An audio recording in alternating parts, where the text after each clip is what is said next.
welcome to KahindoTech. In this video, I'll show you how to see your previous ad interest on Instagram.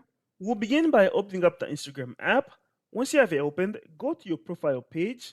And when you get to your profile page, look on the upper right hand corner.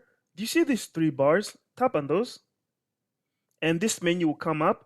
On the very top of this menu, tap on where it says settings.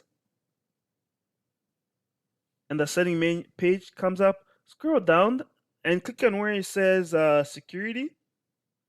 And in the data and history section, click on access data and scroll all the way down. And then in the ads section, click over here where it says view all underneath ads interest.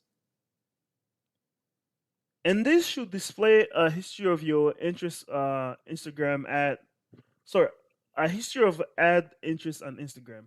If you have any other questions or comments, leave them in the comment section below. If you want to see more videos like this, please click on the subscribe button. Thank you for watching.